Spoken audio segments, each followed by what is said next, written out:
11वां अध्याय। दो अकिंचन बालक वृंदावन में। यदि पिताजी तुम्हें उत्तराधिकार से वंचित कर दें तो कोई अन्याय नहीं होगा मुकुंद। कितनी मूर्खता से तुम अपना जीवन व्यर्थ कमा रहे हो। ज्येष्ठ भ्राता का हितोपदेश मेरे कानों पर आक्रमण कर रहा था। जितेंद्र और मैं ताजे ताजे, वैसे यह केवल एक वाक्यालंकार है, वास्तव में हम थे धूल धूसरित रेलगाड़ी से उतरकर अनंतदा के घर पहुंचे थे, जो हाल ही में कोलकाता से स्थानांतरित होकर इस प्राचीन नगरी आगरा में रहने आए थे। वे सरकारी लोक निर्माण विभाग यानी पीडब्ल्यूडी में सुपरवाइजिंग अकाउंटेंट थे। आपको भली भांति मालूम है अनंतदा कि मैं अपने परमपिता से अपना उत्तराधिकार प्राप्त करना चाहता हूं। पहले पैसा, फिर भगवान। कौन जाने जीवन अत्यधिक लंबा भी हो सकता है। पहले भगवान, लक्ष्मी तो उनके अधीन है। कौन कह सकता है जीवन अत्यधिक छोटा भी हो सकता है। मेरा यह जवाब केवल प्रसंगानुरूप दिया गया प्रत्युत्तर था।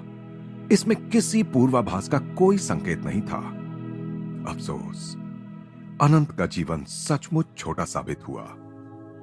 लगता है आश्रम में बड़ा ज्ञान पा लिया है तुमने, पर बनारस तो तुमने छोड़ दिया है। अनंतदा की आंखें आत्मतृप्ति के भाव से चमक रही थीं। उन्हें अब भी आशा थी कि वे मेरे पंखों को समेटकर मुझे पारिवारिक घोंसले में सुरक्षित रख पाएंगे। बनारस में मेरा अल्पवास व्यर्थ नहीं हुआ। मेरा हृदय जिसके लिए तड़प रहा था उसे मैंने वहां पा लिया है, और आप निश्चिंत रह सकते हैं कि वे आपके पंडित या उनके सुपुत्र नहीं हैं। उस प्रसंग की याद में अनंतदा भी मेरे साथ हंस पड़े। उन्हें यह स्वीकार करना पड़ा कि बनारस के जिस अंतर्दर्शी को उन्होंने नियुक्त किया था वह अल्पदर्शी ही सिद्ध हुआ था। तो अब तुम्हारा क्या विचार है मेरे घुमक्कड़ भाई? जितेंद्र ने मुझे आगरा आने के लिए मनाया। यहां हम ताजमहल की सुंदरता देखेंगे और उसके बाद हम लोग मेरे नए नए ही मिले गुरु के पास जाएंगे, जिनका आश्रम श्रीरामपुर में है। मैंने कहा। अनंत ने हमारे रहने की आरामदेह व्यवस्था की। उस दिन शाम को मैंने अनंत को कई बार चिंतनशील भाव से मुझ पर दृष्टि गड़ाए देखा। मैं इस दृष्टि को अच्छी तरह पहचानता हूं। मैंने सोचा कोई षड्यंत्र रचा जा रहा है। सुबह जल्दी ही हम नाश्ता करने बैठे, तब षड्यंत्र का रहस्योद्घाटन भी हो गया। तो तुम्हें पिताजी की संपत्ति के आधार की कोई आवश्यकता नहीं लगती। कल की बातचीत का सूत्र फिर पकड़ते हुए अनंत ने निष्कपट दृष्टि से कहा, मुझे यह बोध है कि मैं ईश्वर पर निर्भर हूं। बातें करना आसान है। जीवन ने अब तक तुम्हारी सुरक्षा की है। यदि तुम्हें भोजन और आश्रय के लिए उसी ईश्वर के अदृश्य हाथ पर निर्भर रहना पड़ता तो तुम्हारी क्या दशा होती। शीघ्र ही तुम सड़कों पर भीख मांगते फिरते। कदापि नहीं। ईश्वर को छोड़कर किसी पथिक से कोई आशा मैं कदापि ना करता। भगवान अपने भक्त के लिए भिक्षा पात्र के अलावा भी हजार अन्य उपाय कर सकते हैं, और अधिक वाक विलास। यदि मैं यह कहूं कि तुम अपने जिस तत्व ज्ञान के बारे में इतनी डींग मार रहे हो उसे इस मूर्त जगत में आजमाया जाए तो मैं तुरंत स्वीकार कर लूंगा। आप क्या ईश्वर को कल्पना जगत तक ही सीमित मानते हैं? पता चल जाएगा। आज तुम्हें ऐसा अवसर मिलेगा कि तुम मेरे दृष्टिकोण को और भी अधिक विस्तारित करोगे, या फिर कम से कम उसका समर्थन तो तुम्हें करना ही पड़ेगा। अनंतदा वातावरण में गंभीरता को बढ़ाने के लिए थोड़ी देर रुके, फिर गंभीरता पूर्वक धीरे धीरे बोलने लगे। मेरा यह प्रस्ताव है कि मैं तुम्हें और तुम्हारे गुरु भाई जितेंद्र को अभी सुबह निकट ही स्थित वृंदावन भेजूं। तुम दोनों अपने साथ एक भी रुपया नहीं ले जाओगे। तुम भिक्षा नहीं मांगोगे, न अन्न की न पैसे की। तुम किसी को भी अपनी परिस्थिति से अवगत नहीं कराओगे।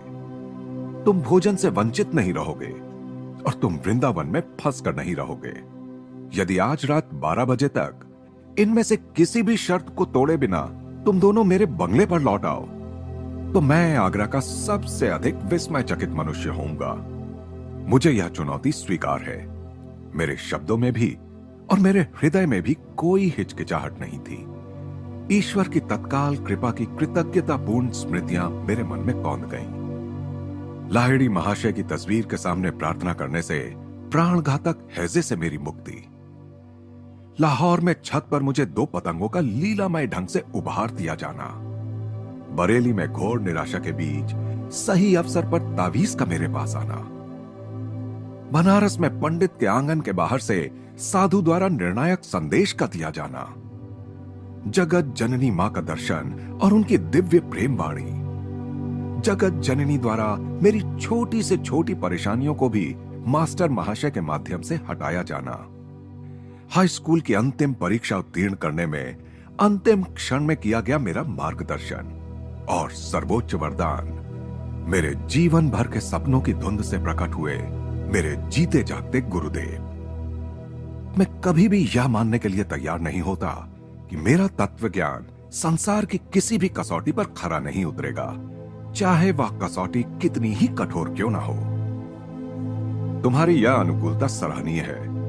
मैं अभी तुरंत ही तुम लोगों को रेलगाड़ी पर बिठा देता हूं, अनंत ने कहा। वे आश्चर्यचकित जितेंद्र की ओर मुड़े।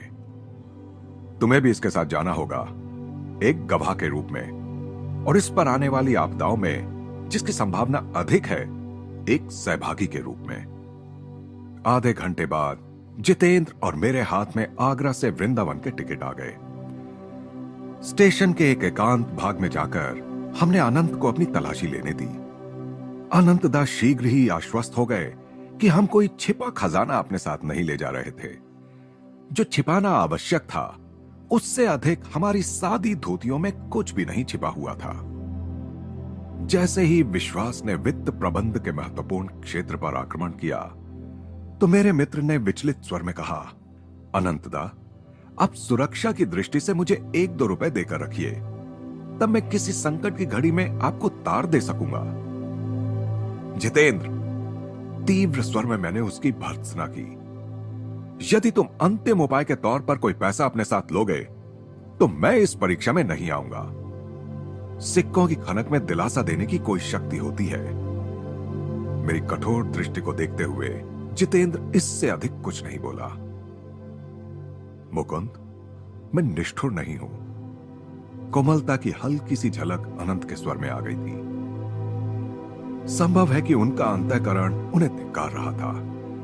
शायद 2 अकिंचन बालकों को एक अपरिचित शहर में भेजने के लिए, या फिर ईश्वर में उनकी अपनी अनास्था के लिए।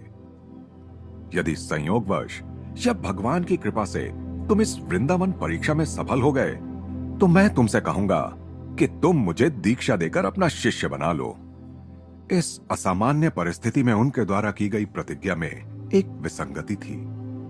भारतीय परिवार में बड़ा भाई अपने छोटे भाइयों के आगे नतमस्तक नहीं होता, बल्कि पिता के बाद उसी को परिवार में तत्सम सम्मान मिलता है और सब उसकी आज्ञाओं का पालन करते हैं। परंतु इस विषय में मेरे कुछ कहने के लिए समय नहीं था। हमारी गाड़ी छूटने वाली थी।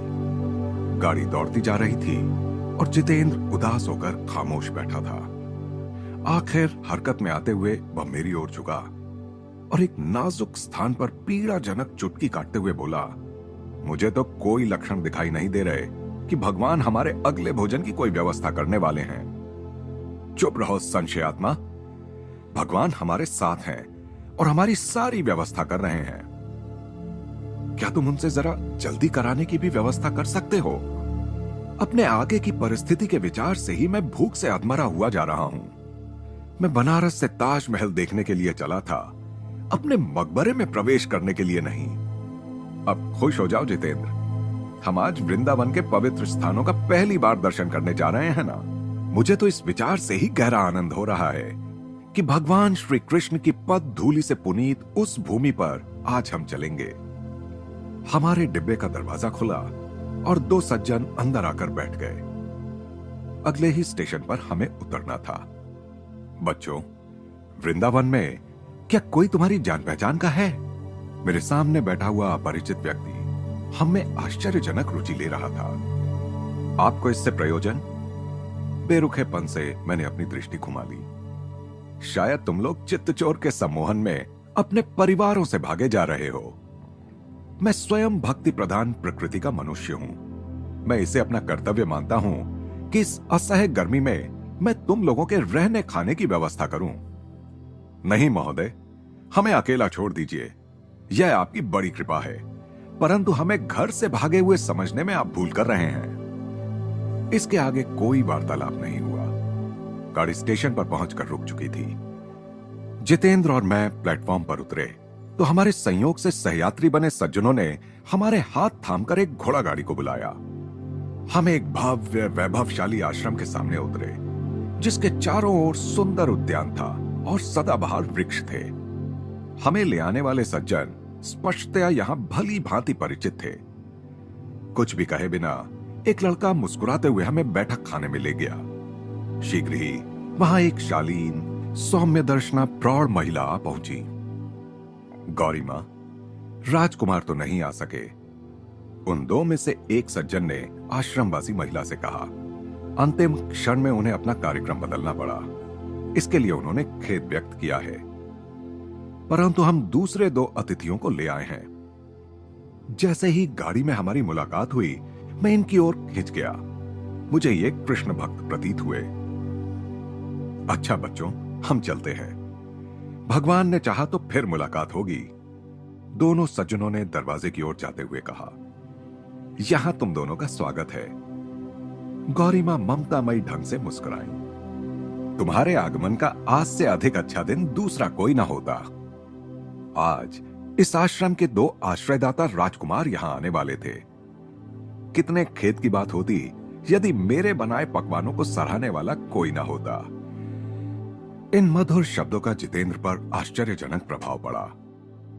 उसकी आंखों से अश्रुधाराएं बहने लगीं। वृंदावन में जिस आगे की परिस्थिति का उसे भय था, वह तो राजसी सत्कार में बदल रही थी। आकस्मिक रूप से इतने बड़े परिवर्तन के साथ अपने मन का मेल बिठाना उसकी क्षमता से बाहर हो रहा था। गौरी मां ने कौतूहल से उसकी ओर देखा, पर कहा कुछ नहीं। शायद वे किशोर प्रवृत्तियों से परिचित थीं। भोजन का बुलावा आ गया। गौरी मां हमें एक बरामदे में ले गईं, जहां भोजन किया जाता था। वह बरामदा नाना प्रकार के व्यंजनों की सुगंध से महक रहा था। फिर वे साथ ही में लगे रसोई घर में चली गईं। मैं इस क्षण के बारे में पहले से ही विचार कर रहा था। जितेंद्र के शरीर पर योग्य स्थान चुनकर मैंने उसे वहां उतनी ही जोर से पीड़ाजनक चुटकी काटी जितनी जोर से उसने गाड़ी में मुझे काटी थी। संशयात्मा, भगवान व्यवस्था करते हैं, जल्दी से भी। गौरी मां एक पंखा लेकर लौट आई। हम अलंकृत ऊनी आसनों पर बैठे थे और वे हमें भारतीय पद्धति के अनुसार पंखा झलती रहीं। आश्रमवासी शिष्य कुछ 30 व्यंजनों को परोसते आ जा रहे थे। उसे भोजन कहने से राजसी भोज कहना अधिक युक्तिसंगत होगा। इस धरातल पर जन्म लेने से लेकर अब तक न जितेंद्र ने और न मैंने कभी ऐसे व्यंजन चखे थे। ये व्यंजन तो सचमुच राजकुमारों के ही योग्य हैं, पूज्य माता जी। आपके राजसी आश्रयदाताओं को इतने स्वादिष्ट भोजन से अधिक क्या महत्वपूर्ण लगा, मैं कल्पना ही नहीं कर सकता। आपने हमें जीवन भर के लिए एक स्मृति प्रदान कर दी है। अनंत की शर्त से मुंह बंद किए जाने के कारण हम उस करुणामयी भद्र नारी से यह भी नहीं कह सकते थे कि हमारे धन्यवाद का दोहरा महत्व था। कम से कम हमारे हृदय की सच्चाई उन उद्गारों में सुस्पष्ट थी। हम उनके आशीर्वाद और आश्रम में पुनः आने के निमंत्रण के साथ वहां से चल पड़े। बाहर धधकती धूप थी।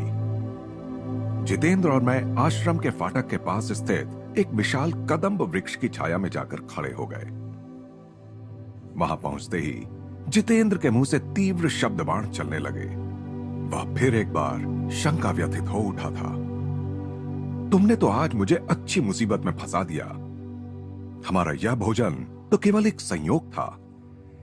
हम दोनों के पास एक भी पैसा तो है नहीं। इस शहर का दृश्यावलोकन कैसे करेंगे?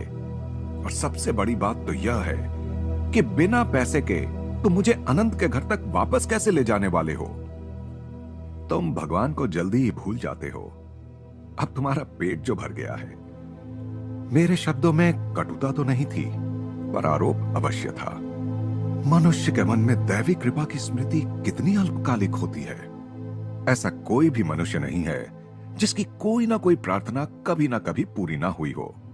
तुम्हारे जैसे पागल का साथ देने का दुस्साहस करके मैंने जो गलती की है उसे मैं कभी नहीं भूल सकूंगा। शांत हो जाओ जितेंद्र। जिस भगवान ने हमें खाना खिलाया वही हमें वृंदावन का दर्शन भी कराएंगे और आगरा वापस भी ले जाएंगे। इतने में एक क्षीणकाय युवक हमारी ओर तेजी से आता दिखाई पड़ा। उसी कदम्ब वृक्ष के नीचे आकर उसने मेरे सामने शीश झुकाया। प्रिय मित्र, आप और आपके साथी निश्चय ही यहां नए हैं। आइए, मैं आपकी अगवानी और पथ प्रदर्शन करता हूं। किसी भारतीय का चेहरा पीला पड़ना वस्तुतः शायद ही कभी संभव हो सकता है, परंतु जितेंद्र का रंग अकस्मात उड़ गया। मैंने उस प्रस्ताव को नम्रता से अस्वीकार कर दिया। निश्चय ही आप मुझे भगा नहीं रहे हैं। उस अजनबी के चेहरे पर उभरे व्यग्रता के भाव अन्य किसी भी परिस्थिति में हंसी ले आते। क्यों नहीं? आप मेरे गुरु हैं।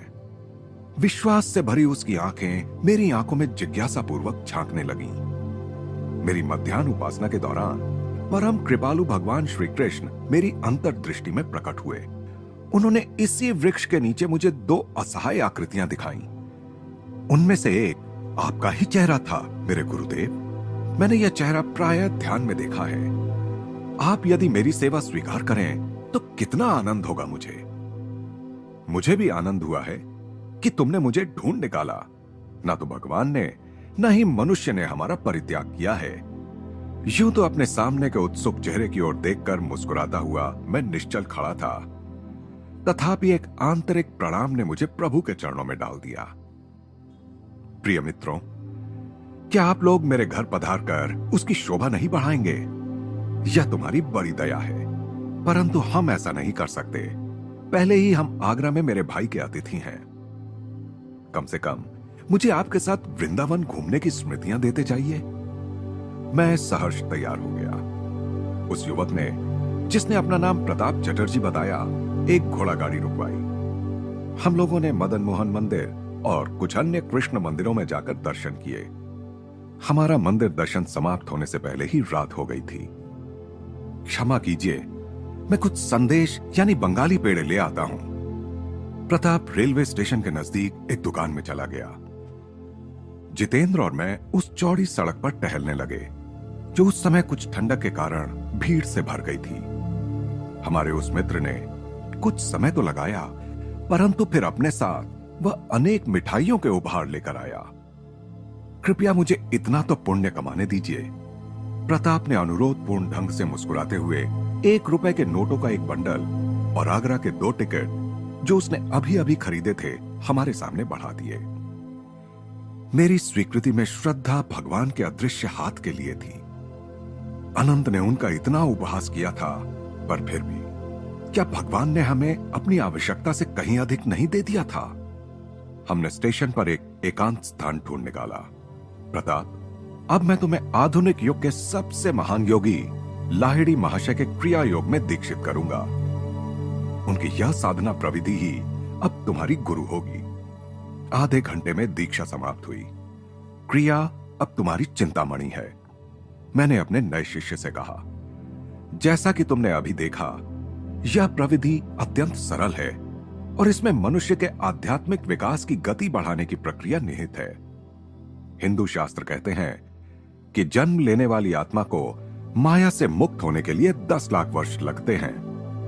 यह प्राकृतिक अवधि क्रिया योग के अभ्यास से बहुत घट जाती है। जैसे पौधे की विकास गति को उसकी प्राकृतिक गति से कहीं अधिक बढ़ाया जा सकता है, जैसा कि सर जगदीश चंद्र बोस ने प्रदर्शित कर दिया है, वैसे ही मनुष्य के मनोवैज्ञानिक विकास की गति को भी वैज्ञानिक तरीके से बढ़ाया जा सकता है।